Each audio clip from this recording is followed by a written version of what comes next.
ప్రభువైన యేసుక్రీస్తు ఘనమైన నామములో అందరికీ వందనాలు. చూడండి, హెబ్రీయులకు రాసిన పత్రిక జాగ్రత్తగా విందాం. మీకు విషయం చెప్తాను. ఒక్కరిగా ఉన్నా ఇద్దరుగా ఉన్నా దేవుడు మాట్లాడతాడు. కాబట్టి మనము ఎప్పుడు సంఖ్యను చూడకూడదు, కానీ ఒక్కరిగా ఉన్నా 1,00,000 మందికి ఉన్నా నడిపించగలిగిన దేవుడి వైపు చూద్దాం. దేవునికి స్తోత్రం. మీకు మంచి మాట చెప్పనా? ఇశ్రాయేలు ప్రజలను అన్ని 1,00,000 మందిని ఇటు పక్క నడిపించడానికి అటు పక్క నుంచి ఎవరు నడిపించాడు? దేవుడు. మోషే ఒక్కడిని ఐగుప్తు నడిపిస్తే మోషే అనేక మందిని కానానుకు నడిపించాడు. చూసారా, దేవుడు ఒక్కడిని నడిపించాడు. నా వైపు చూడండి, ఒక్కడిని నడిపించాడు, 1,00,000 మందిని కూడా నడిపించాడు. అది గుర్తుంచుకోండి. హెబ్రీయులకు రాసిన పత్రిక రండి, 12వ అధ్యాయము 14-15 చదవండి.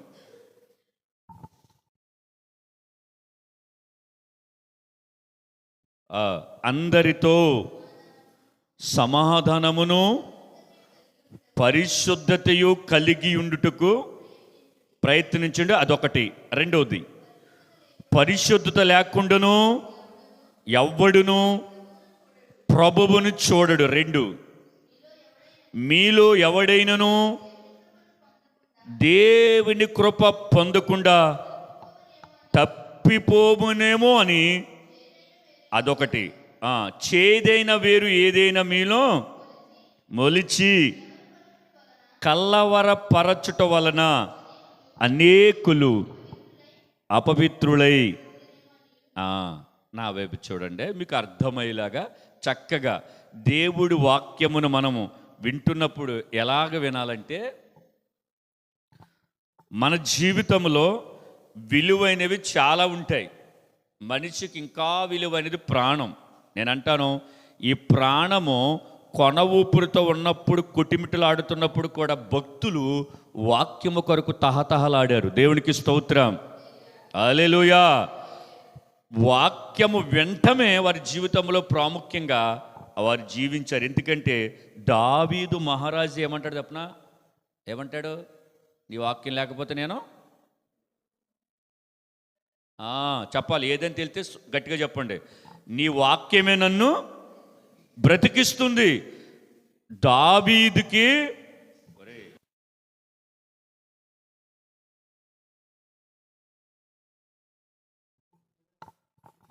అడుగు దెబ్బ పడాలి. దావీదు చుట్టూ ఎంతమంది యోధులు ఉండేవారు? 600 మంది యుద్ధశూరులు ఉండేవాళ్ళు. అయినా కానీ అంటాడో, వీళ్ళు ఎవ్వరి వల్ల కాదురా బాబు నేను బ్రతికేది, దేవుని వాక్కు మాత్రమే నన్ను బ్రతికిస్తుంది అన్నాడు. దేవునికి స్తోత్రం. చూడండి, 1 సమాధానం, 2 పరిశుద్ధత, 3 దేవుని కృప, 4 చేదైన వేరు. ఈ 4 విషయాలు మీకు నేను చెప్తాను. జాగ్రత్తగా వినండి. ఉంటే గనక తీసేసుకుందాం. ఎందుకంటే అందరికీ సమానమైనది దేవుని మాట. చూడండి, చదవబడిన ఆ లేఖనాల్లో అందరితో సమాధానమును పరిశుద్ధతను కలిగి ఉండుట ప్రయత్నించాలంట. పరిశుద్ధత లేకుండా ఎవడును ప్రభువును చూడలేడంట. మీలో ఎవడైనా దేవుని కృపను పొందకుండా తప్పిపోతారేమని చెబుతూ, ఒకవేళ చేదైన వేరు ఏదైనా మీలో మొలిచి కలవరపడిచే పరిస్థితులు వస్తాయి అని వాక్యము చెబుతుంది. ఎందుకంటే క్రైస్తవులుగా మనము మొదటగా కొందరితోనా సమాధానం? అందరితో. మనము దినచర్యలో ఎవరితో అయితే మనం మాట్లాడతామో, ఎక్కడికైతే వెళతామో, ఎవరెవరైతే మనకు ఎదురవుతారో, లేచిన దినము నుంచి నిద్రపోయే వరకు రెగ్యులర్గా మనకి ఎవరైతే కనబడతా ఉంటారో వాళ్ళందరితో మనం సమాధానం కలిగి ఉండాలి. దేవునికి స్తోత్రం. హల్లెలూయా. సమాధానపరిచేవారు ధన్యులు, వారి దేవుని కుమారులు అనబడుదురు. సమాధానపరచాలి ఈ రోజుల్లో.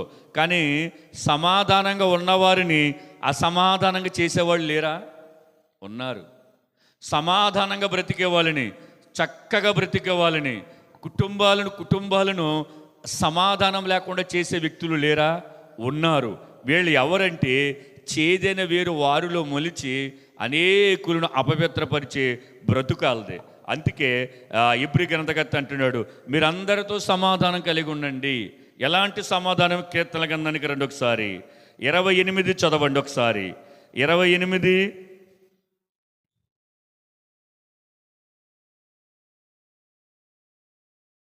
మూలవాక్యాన్ని మీరు అలాగే 28:3 చదవండి ఒకసారి.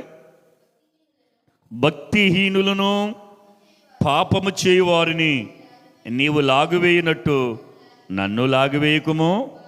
వారు దుష్ట ఆలోచన హృదయములు నుంచుకుని తన పొరుగువానితో సమాధానముగా మాట్లాడుదురు. నా వైపు చూడండి, చూడండి. అందరితో సమాధానంగా ఉండండి అని పరిశుద్ధ ఆత్మదేవుడు చెబుతూ ఉంటుంటే, కొంతమంది అంట వారి హృదయములో దుష్ట ఆలోచనలు ఉంచుకుని పైకి తన పొరుగు వారితో సమాధానంగా మాట్లాడతారంట, ప్రేమగా మాట్లాడతారంట, బాగున్నావా అని అంటారంట, అంతా క్షేమమా అని అడుగుతారంట. ప్రతి విషయము వారు మాట్లాడుతున్న చూపు వారి హృదయములో ఏముంటుందో తెలుసా? ఏముంటుంది? ఏముంటుంది? ఏముంటుంది? ఏముందంట అక్కడ? దుష్ట ఆలోచనలు. దుష్ట ఆలోచనలు అని చెప్పండి. దుష్ట ఆలోచనలు అంటే ఏమిటి? నేను ముందే చెప్పాను, వాక్యము చెబుతున్నప్పుడు ఏమి తెలియనట్టు కూర్చోకండి. ఉన్నది ఇద్దరైనా ముగ్గురైనా, ఎందుకంటే ఇప్పుడే ప్రభు రాకడ వస్తే అసలు మీరు వెళ్తారో లేదో కూడా గ్యారంటీ లేదు. దుష్ట ఆలోచనలు అంటే ఏంటి? కీర్తనలు మొదటి గ్రంథం ఇప్పుడు చదవలేదు మీరు? చెప్పండి సరే. దుష్టుడెవరు? నేనా? నేనా? దుష్టుడెవరు? మరి అది చెప్పండి, మీకు దండం పెడతాను. దుష్ట ఆలోచనలు అంటే అర్థమేంటి తెలుసా? సాతానుకు సంబంధించిన ఆలోచనలు మనసులో ఉంచుకుని, ప్రైజ్ లాట్ బ్రదర్, బాగున్నావా, అన్నం తిన్నావా, అంతా బాగున్నారా, లోపల ఏమంటే తెలుసా? ఈడు పాడైపోవాలి, ఈడు నాశనం అయిపోవాలి, ఈడు ఎదగకూడదు, ఈడు బాగుపడకూడదు, ఈడి నోటిలో నవ్వు ఉండకూడదు. అవన్నీ దుష్టుని ఆలోచనలు. అవి మనసులో ఉంచుకుని పైకి మాత్రం బాగున్నావా, అందరూ బాగున్నారా, కుటుంబం బాగుందా అని మాట్లాడతారంట. నేను కదా వాక్యము చెబుతుంది, అక్కడ ఉంది కదా. వారు ఎవరంటే దుష్టుని ఆలోచన హృదయములో ఉంచుకుని తమ పొరుగు వారితో సమాధానంగా మాట్లాడుతూ ఉంటారంట. ఈ రోజున సమాధానంగా మాట్లాడేవారందరూ కూడా సమాధానపరిచేవారు కాదు. అలాగని వారి హృదయంలో మంచితనము ఉందని అనుకోవడం తప్పు. అందుకే నేను ఎప్పుడు చెప్తాను, ప్రతి ఒక్కరికి, క్రైస్తవుడికి వివేచన వరం ఉండాలి. వివేచన వరం ఉండాలి. ఏంటప్పుడు మన ఎదుట మనతో మాట్లాడుతున్న వ్యక్తి ఏ విధంగా మాట్లాడుతున్నాడు, ఏ రకంగా మాట్లాడుతున్నాడు, వాడు కపటంగా మాట్లాడుతున్నాడా, మనల్ని కింద నుంచి పైదాగా చూస్తూ మాట్లాడుతున్నాడా, పక్కకే సూచి మాట్లాడుతున్నాడా, ఇవన్నీ మనం ఆలోచించగలగాలి. అలాగ ఆలోచించకే, అలాగ వివేచించకే యేసుక్రీస్తు ప్రభువులు అంటారు, నా ప్రజలు జ్ఞానము లేకయే, వివేచన లేకయే నశించిపోతున్నారని. మనతోటి ఉన్నవాడు మనల్ని ఇటువైపు తిప్పుతున్నాడు, మనల్ని ఇటువైపుకు మోటివేషన్ చేస్తున్నాడు అని మనం ఆలోచన కలిగి ఉండాలి. ఇప్పుడు నాకు స్నేహితుడు ఉంటాడు, వాడు రోజు నాతో స్నేహం చేస్తూ వాడు మాట తీరు ఎలా ఉంటుందంటే, నన్ను పాపం వైపు లాగటానికి వాడికి మాట తీరు మారిందో రోజున నేను గుర్తించాలా వద్దా? రోజు నాతో నడిచేవాడు నన్ను వైన్ షాప్ తీసుకెళ్ళటానికి మాట్లాడుతున్నాడు, అది నేను గుర్తించాలా వద్దా? ఏదో తేడాగా ఉంది ఈ మాటలో అని మనం అక్కడ వాడిని విడిచిపెట్టి మన దారిన మనం వచ్చేయాలి. మనమేమనుకుంటాం తెలుసా? 5 రోజులు బట్టి స్నేహం చేస్తున్నాం కదా, నెల రోజులు బట్టి స్నేహం చేస్తున్నాం కదా, సంవత్సరం బట్టి స్నేహం చేస్తున్నాం కదా, ఏం చేయలే అని అనుకుంటాం. కానీ వాడు మనల్ని ఏంటి పాడు చేసే దిశగా తీసుకెళ్తాడు. అందుకే ఇక్కడ భక్తుడు అంటున్నాడు, వారు మనతో మాట్లాడతారండి, వారు మనతో మాట్లాడతారు, కానీ వారి హృదయములో దుష్ట ఆలోచనలు, అంటే దుష్టుడికి సంబంధించిన తలంపులు ఉంటాయి, దుష్టుడికి సంబంధించిన ఆలోచనలు ఉంటాయి. దుష్టుడికి అంటే సాతానుకు సంబంధించింది. సాతాను ఎటువంటి వాడు తెలుసా మీకు? అపవాది ఎటువంటి వాడు తెలుసా? దేవుని పిల్లలు నవ్వటం వాడికి ఇష్టం ఉండదు, దేవుని పిల్లలు ఆరాధన చేయటం వాడికి ఇష్టం ఉండదు. భూమి మీద ఎవడైతే సౌఖ్యంగా సుఖముగా బ్రతకటం వాడికి ఇష్టం ఉండదు. ఎవడైతే సౌఖ్యంగా సుఖముగా దేవుడు ఇచ్చిన ఆ వాగ్దానాలు అనుభవిస్తూ బ్రతుకుతూ ఉంటాడో అటువంటి వాడి కోసం వెళ్ళిపోయి పరలోకం వెళ్ళిపోయి ఆ యోబు విషయంలో ఎలాగైతే శోధించాడో అలాగ అడుగుతాడు అనమాట. చూసారా, యోబు కుటుంబం సమాధానంగా బ్రతకడానికి అపవాదికి ఇష్టం లేదు కాబట్టి పరలోకం వెళ్ళిపోయాడు. అలాగా మనమైతే కనుక మన హృదయములు ఎప్పుడు కూడా జీవధారములు బయలుదేరాలి. దేవునికి స్తోత్రం. సామెతల్లో ఒక మాట ఉంటుంది, నరుని హృదయము జీవధారములు బయలుదేరును. కాబట్టి ఇది అందరికీ కాదు. వాక్యము ఎవరైతే హృదయములు పెట్టుకుంటారో, వాక్యము ఎవరైతే హృదయములు స్థిరపరచుకుంటారో, ఈ వాక్యము, ఈ జీవము కలిగిన జీవవాక్యము అందరిలోనికి వెళ్తుంది. దేవునికి స్తోత్రం. ఈ వాక్యము ఎవరి హృదయములైతే ఉండదో, ఈ వాక్యం ఎవరి హృదయములైతే స్థిరపరచబడదో, నేను ఖచ్చితంగా చెప్తాను, వాడి హృదయములో దుష్టుని ఆలోచనలు ఉంటాయి. ఎప్పుడు అని పడగొడదామా, ఎప్పుడని పాడు చేద్దామా, ఎప్పుడు అని ఆశించేద్దామా, ఎప్పుడు ఎదటోడితే మనం దొంగిలిద్దామా, ఈ ఆలోచనలే. అందుకే భక్తుడు అంటున్నాడు, జాగ్రత్త. ఏంటంట? జాగ్రత్త. మీరు పైకి అలా మాట్లాడే వ్యక్తుల గురించి చెప్తున్నాను, కానీ మీరు అలా ఉండొద్దు. మీరు అలాగ ఉండకుండా ఎవరితోనైనా మాట్లాడితే హార్ట్ఫుల్గా మాట్లాడాలి. హృదయములో దేవుని ప్రేమ ఉంటే ఆ ప్రేమను బట్టే మాట్లాడాలి. ఆ ప్రేమను లేనిది చూపించకూడదు. ఎప్పుడు క్రైస్తవుడు వేషధారిగా బ్రతకకూడదు. వేషధారి కలిగిన జీవితమును మనకు ఉండకూడదు. తెలుసా విషయం? అందుకే మత్తయిలో చాలాసార్లు పరిసయ్యులు సద్దుకలను వేషధారులారా వేషధారులారా వేషధారులని దేవుడికి ఖండించాడు. వేశ్యనైనా సరే అని క్షమించాడేమో కానీ వేషధారిని అస్సలు క్షమించాడు. వేషధారిని ఎందుకు క్షమించాడు చెప్పనా? వేషధారి ఎటువంటివాడు తెలుసా? ఒప్పుకుంటాడు పాపాన్ని, మళ్ళీ అదే చేస్తాడు. అది వేషధారి చేసే పని. మళ్ళీ తప్పు చేయను ప్రభు అంటాడు, కానీ మళ్ళీ అదే తప్పు చేస్తూ ఉంటాడు. ఇది ఎలాగంటే ప్రతిరోజు అదే పరిస్థితి. పొద్దున్న ఒప్పుకుంటాడు, సాయంత్రం చేస్తాడు, మళ్ళీ పొద్దున్న ఒప్పుకుంటాడు, సాయంత్రం చేస్తాడు. ఎవడంటే వీడు వేషధారి. మనం అలా ఉండకూడదు. అందుకే మనం ఎలాగుండాలో చెప్పనా?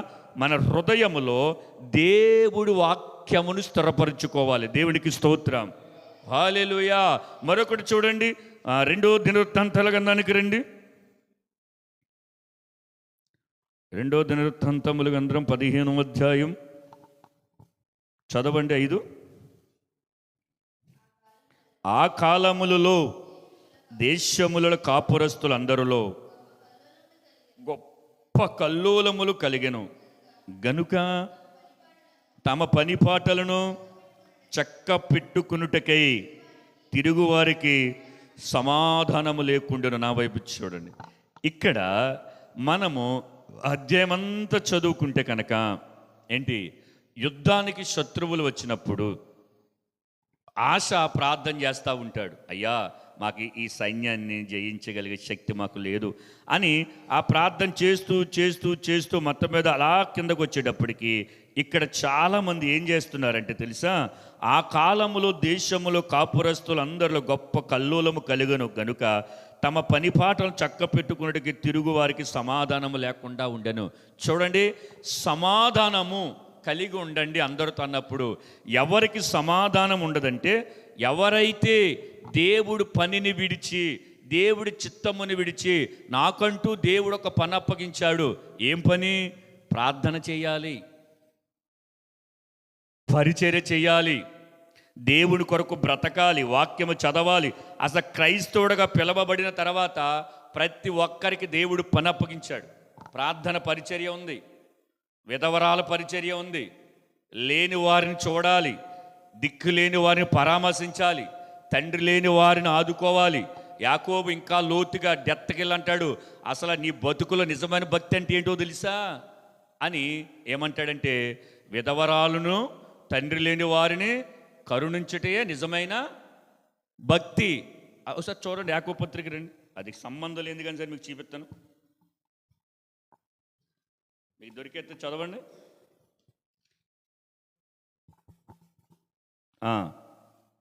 27 మొదటి అధ్యాయం 27. తండ్రి అయిన దేవుని ఎదుట పవిత్రమును నిష్కళంకమైన భక్తి ఏదనగా, ఇప్పుడు చూడండి, అస్సలైన భక్తి ఏదనగా దిక్కులేని పిల్లలను, విధవరాండ్రులను వారి ఇబ్బందులలో పరామర్శించుచుడు ఇహలోక మాలిన్యము తనకంటకుండా తను కాపాడుకొనుటే నిజమైన భక్తి. చూడండి, తండ్రి లేని వారిని, విధవరాండ్రులను వారి ఇబ్బందులలో మనమంతా సాకితే, పరామర్శించితే, వారి యోగక్షేమాలు అడిగితే ఏం భక్తి అంటే అది నిజమైన భక్తి. చాలామంది మందిరానికి వచ్చి వాక్యము చదివి వాక్యాన్ని బోధించి చక్కగా పాటలు పాడి నేను భక్తిపరుణ్ణి అని అనుకుంటారు. మరి ఈ మాట ఏంటి? తండ్రి అయిన దేవుని ఎదుట నిజమైన భక్తి ఏదనగా అంతే. అక్కడికి వస్తే అక్కడి నుంచి మొదలవుతుంది అసలైన భక్తి. విధవరాండ్రులను, తల్లిదండ్రులు లేని వారిని వారి ఇబ్బందులలో వెళ్ళి మనము తోచిన సహాయము చేయుట, అలాగే ఇహలోక మాలిన్యం అంటకుండా చూసుకోవాలి. అర్థమైందా? ఇహలోక మాలిన్యం అంటే ఈ లోకంలో మనం బ్రతుకుతున్నాము కాబట్టి ఎప్పుడైనా మన మీద అపవాది దాడి చేయొచ్చు, అపవిత్రత దాడి చేయొచ్చు, పాపము దాడి చేయొచ్చు, మనుషులు దాడి చేయొచ్చు. ఏ విధమైన సరే మన ఆత్మకు కళంకము కలిగే పరిస్థితులు ఈ లోకంలో ఉన్నాయి కాబట్టి క్రైస్తవుడు భక్తి చేస్తూ అదే సేమ్ టైం ఎలక్ట్గా ఉండాలి. దేవునికి స్తోత్రం. భక్తి చేస్తూ ఏంటి వారు లోకమును కనిపెడుతూ ఉండాలి. అందుకే మనందరము కూడా నిజమైన భక్తి చేసేవారుగా ఉందుముగాక. ఆమేన్. చూడండి, వారు పని పాటలు చక్క పెట్టుకునుటకే తిరుగుతున్నారంట. వారికి సమాధానం ఉండదు. ఎవరికి సమాధానం ఉండదంటే చెప్పనా? దేవుడి మందిరానికి పోవాలి, దేవుడి సన్నిధికి పోవాలి. 365 రోజుల్లో 52 వారాలు, 52 వారాల్లో ఒక వారానికి 2.5 గంటలు. ఇంత సమయాన్ని ఒక్కసారి మీరు పేపర్ మీద రాసుకుని 365 రోజులు మీ పనికి, మీ ఊర్లకి, మనం వెళ్తున్న ప్రయాణాలకి సమయం కేటాయించుకుని ఇప్పుడు ఎంత సమయము దేవుడికి ఇస్తున్నాము, ఎంత సమయము దేవుడి కొరకు కానిది కనిపెడుతున్నామంటే వాక్యం అంటది పని పాట లేకుండా వారు పనులు చక్కబెట్టుకోవటానికి తిరుగుతారంట. వారి జీవితాలు ఎప్పటికీ సమాధానం ఉండదు. గుర్తుంచుకోండి. ఎప్పుడైనా అన్నారుగా మీరు? అంటే దేవుడు పని కాని దానిని, ఇప్పుడు మన పనులు ఉంటాయి చేసుకోవాలి, కానీ మన పనితో పాటు దేవుడు పని చేయాలి. కానీ వీళ్ళు ఏం చేస్తున్నారు తెలుసా? వారి పని పాటలు చక్క పెట్టుకున్నట్టుకే తిరుగుతున్నారంట. అటువంటి తిరుగుతున్న వారికి సమాధానం ఉండదు. ఇంకో బాగా అర్థమయ్యేది చెప్తాను. ఈరోజు ఆదివారం, ఒకవేళ ఈరోజు ఆదివారం దేవుడి సన్నిధికి రాలేని పరిస్థితులు ఉంటే దేవునికి స్తోత్రం. కానీ చాలామంది దేవుడి సన్నిధికి రాగలిగే సమయం ఉన్నా పెళ్ళిళ్ళకి వెళ్తారు, సమాధానం ఉండదు. వాళ్ళకి ఫంక్షన్లకు వెళ్తారు, సమాధానం ఉండదు. ఇంటికాడ కూర్చుంటారు, సమాధానం ఉండదు.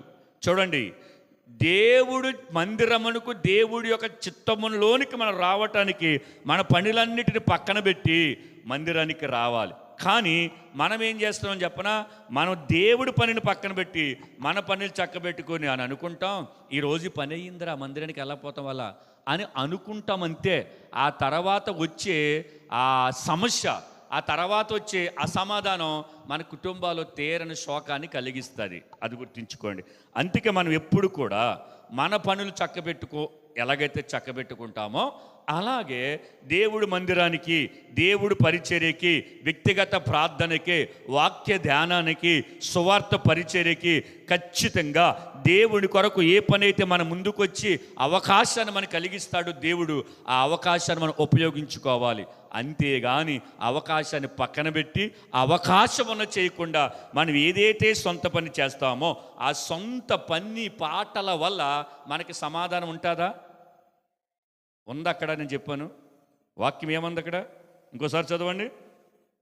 5 ఆ కాలములలో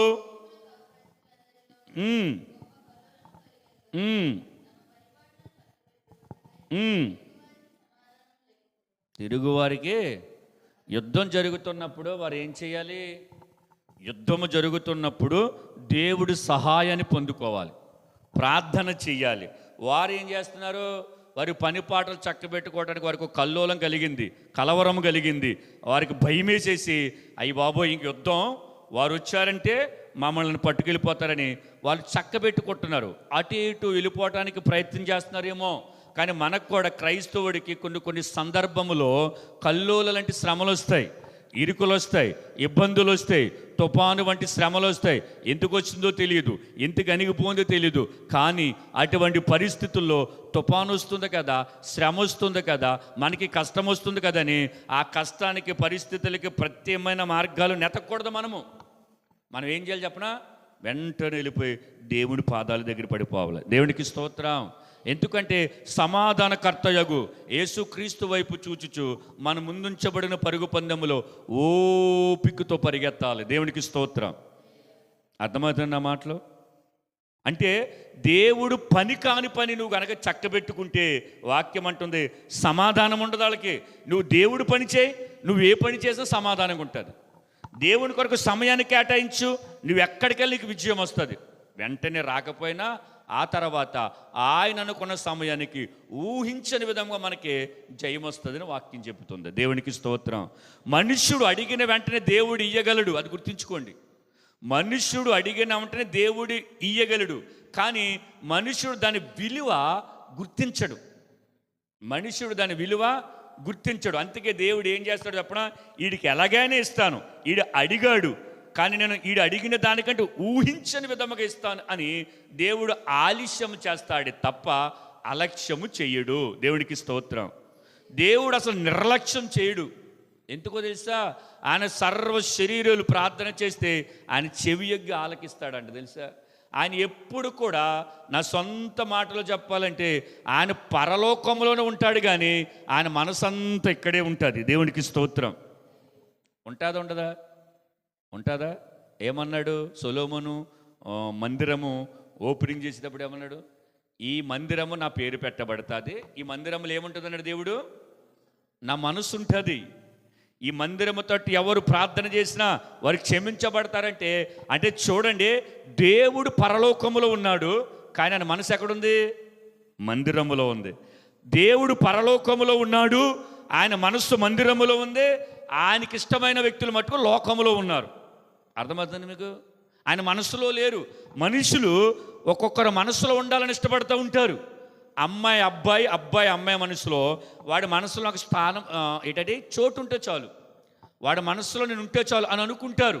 కానీ దేవుడు మనసు కలిగిన ఈ మందిరములో ఆయన మనస్సులో ఉండడానికి చాలామంది అవకాశాన్ని కోల్పోతున్నారు. ఎందుకంటే వారి పనిపాటల లోకములు చాలా ఉన్నాయండి. వారు ఏదేదో చక్క పెట్టాలి, ఏదేదో సరిచెయ్యాలి, ఏదేదో సంపాదించుకోవాలి అనుకుంటారు. కానీ వారు క్షుణ్ణంగా జ్ఞానంగా ఆలోచించగలిగితే, అరే నేను దేవుడు మనస్సులో ఉండాలి కదా, దేవుడు పరలోకములో ఉంటే దేవుడు మనస్సు ఏమో మందిరములో ఉంది, దేవుడు పరలోకములు ఉంటే దేవుడు మనస్సు భూలోకములో ఉంది. మరి నేనేంటి లోకములో ఉన్నాను, నేనేంటి నా పని పాటలు చక్కబెట్టుకుంటున్నాను అని అనుకుని గనక ఆ వ్యక్తి సరి చేసుకుంటే మంచిది. లేదనుకో ఆ వ్యక్తికి ఏముండదు? సమాధానం ఉండదు. కానీ వాక్యం అంటది అందరితో సమాధానంగా ఉండండి. కానీ మనకు సమాధానం లేకపోతే ఎలాగుంటుంది చెప్పండి? ఒక వ్యక్తి తనకు తానుగా సమాధానం లేకుండా ఉంటే ఒక్కడే 4 గోడల మధ్యన నలిగిపోతాడు. గుర్తుంచుకోండి. ఎందుకో తెలుసా? వాడు ఏ ప్రశ్న వేసుకున్న అంతరంగంలో సమాధానం దొరకదు. కానీ వాక్యం అంటుంది, మన పని పాటలు వాక్యము కానిది, దైవ సన్నిధి కానిది, దేవుడి మందిరము కాని చోటకెళ్ళి మనము పనులు చక్కబెట్టుకున్నా, రాబడి అధికంగా వచ్చినా, రోజంతటిలో 2 మనకి డబ్బు వచ్చినా సరే ఆ పని వల్ల మనకి సమాధానం ఉండదండి. అసమాధానం మాత్రమే ఉంటుంది. అందుకే మనందరం ఎలా ఉండాలి? అందరితో సమాధానంగా ఉండాలి. మనము కూడా సమాధానం కలిగి బ్రతకాలి. దేవునికి స్తోత్రం. హల్లెలూయా. ఎందుకు సమాధానమైన పదం? రోమపత్రిక 2 ఒకసారి, రోమపత్రిక 2:5-1 చదవండి. రోమపత్రిక 5:1. కాబట్టి విశ్వాసములోన మనము నీతిమంతులముగా తీర్చబడి మన ప్రభువైన యేసుక్రీస్తు ద్వారా దేవునితో, ఇది ఎలా ఉండాలంట? మన ప్రభువైన యేసుక్రీస్తు ద్వారా దేవునితో సమాధానము కలిగి ఉండాలి. చూడండి, అగ్ని నేత్రములు కలిగిన దేవునితో సమాధానము కలిగి ఉండాలంటే యేసు క్రీస్తు ద్వారా మాత్రమే సాధ్యం. శరీరధారిగా ఈ లోకానికి వచ్చి మన కొరకు ప్రాణమును పెట్టి తెగిపోని సంబంధాన్ని, విడిపోయిన చేతులను ఎవరు కలిపారంటే యేసుక్రీస్తు ప్రభులు వారే తండ్రితో మనం సమాధానపరిచాడు. దేవునికి స్తోత్రం. అందుకు మనము యేసుక్రీస్తు రక్తము చేత కడగబడ్డాం, విమోచించబడ్డాం, ప్రత్యేకపరచబడ్డాం. కాబట్టి మన మనుషులతో సమాధానం ఉండాలి, మనకు మనం సమాధానం కలిగి ఉండాలి. యేసుక్రీస్తుతో దేవునికి సమాధానం కలిగి మనము అడాప్ట్ అవ్వాలి. దేవునికి స్తోత్రం, హల్లెలూయా. కానీ మనం ఎవరితో సమాధానంగా ఉన్నామా లేదన్నది ఒక్కసారి మనం పరిశీలించుకోగలిగితే, మనం ఎవరికి విరోధులుగా ఉండకూడదు. మనల్ని ఎవరైనా విరోధంగా భావించుకుంటే అది దేవుడు చూసుకుంటాడు. మనము ఎవరికి విరోధంగా ఉండకూడదు. ఒకవేళ మన గురించి ఎవరైనా అడిగితే ఆడి గురించి చెప్పకరా అని అన్నారనుకో, ఏం పర్వాలా. ఎవరి గురించి అయినా సరే మన దగ్గర అడిగితే ఆ వ్యక్తి గురించి మనం చెడ్డగా చెప్పకుండా ఉంటే చాలు. దేవునికి స్తోత్రం, హల్లెలూయా.